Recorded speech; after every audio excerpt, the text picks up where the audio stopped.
નમસ્કાર મિત્રો, વાર્તાઓની દુનિયામાં સ્વાગત છે। ચાલો જાણીએ અનોખી વાર્તા જે સાંભળીને તમને મજા આવશે। મારું નામ વાની છે।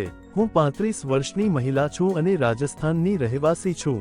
હું દેખાવમાં ખૂબ સુંદર લાગુ છું। મારું નામ ભલે વાની હોય પણ મને મારા પતિ શાંતિ નહોતા આપી શકતા। મારી એક છોકરી છે જેના મેં ગયા વર્ષે લગ્ન કર્યા હતા। હવે મારા ઘરમાં માત્ર હું અને મારા પતિ હતા। ત્યારે તે મને આનંદ આપતા હતા, પણ મારી ઈચ્છા પૂરી થઈ શકતી નહોતી। તેથી હું ખૂબ જ શાંત રહી જતી અને દિવસો આમ જ પસાર થઈ રહ્યા હતા। એક દિવસ મને મારી દીકરીનો ફોન આવ્યો કે તેના સસરા એટલે કે મારા વેવાઈ મારા ઘરે આવી રહ્યા છે। મેં મારા પતિને આ વાત કહી, તેથી તે તેના સ્વાગત માટે થોડી વસ્તુઓ ખરીદવા બજારમાં ગયા। હું પણ ઝડપથી તૈયાર થઈ ગઈ।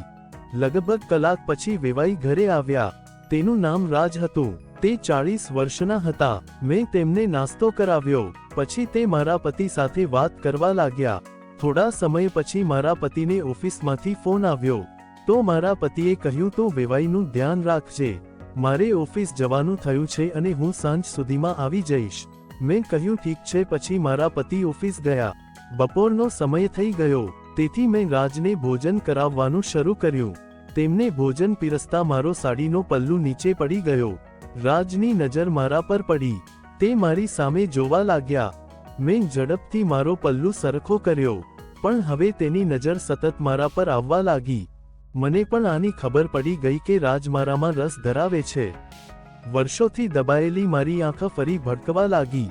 જ્યારે ભોજન પૂરું થયું ત્યારે અમે બંને એ વાત કરવાનું શરૂ કર્યું, પણ તેની નજર સતત મારા પર તકલી હતી। પછી મેં કહ્યું, મારા વેવાણને કેમ છે? ત્યારે રાજે મારી પરથી નજર હટાવીને કહ્યું, તે ઠીક છે। પછી મેં કહ્યું, તમે તેમને સાથે કેમ ના લાવ્યા? ત્યારે એને મારી સામે જોયું અને કહ્યું કે જો હું તેને લઈને આવ્યો હોત તો હું તમારી સાથે એકલો વાત કરી શક્યો ન હોત। પછી હું હસવા લાગી અને સ્માઇલ કરીને એમની સામે જોવા લાગી। પછી તેણે કહ્યું, આ સાડી તમારા પર ખૂબ સરસ લાગે છે। હું થોડી શરમાઈ ગઈ। પછી આખો દિવસ વાત આમ જ ચાલતી રહી।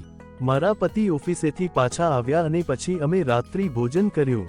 તે સમયે પણ રાજની નજર મારા પર સ્થિર હતી। મારા પતિથી નજર બચાવીને રાજ મને ટચ કરવા લાગ્યા। મેં પણ મળતા જવાબમાં ટચ કર્યો। તે તરત જ ગરમ થઈ ગયું। પછી અમે બધા સૂઈ ગયા। મેં રાજને એમની રૂમમાં સૂવાનું કહ્યું। હું પણ સૂવા માટે મારા રૂમમાં આવી ગઈ। હું પથારી પર પહોંચતા જ મારા પતિ મારી સાથે મસ્તી કરવા લાગ્યા, પરંતુ મારા પતિ વધુ સમય ટકી શક્યા નહીં। મારા પતિ મને ગરમ કરીને સૂઈ ગયા। હું બાથ જવા માટે મારા રૂમમાંથી બહાર આવી।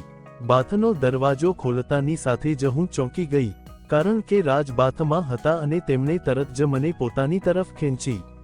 અને હું તો પહેલેથી જ ગરમ હતી એટલે એને વળગી પડી અને પછી તો એવું થયું કે શું વાત કરું। ધન્યવાદ દોસ્તો સ્ટોરી સાંભળવા માટે। મજા આવે એવી જ વાર્તા છે, તો પછી કોમેન્ટ કરીને ને જાજો કેવી લાગી સ્ટોરી।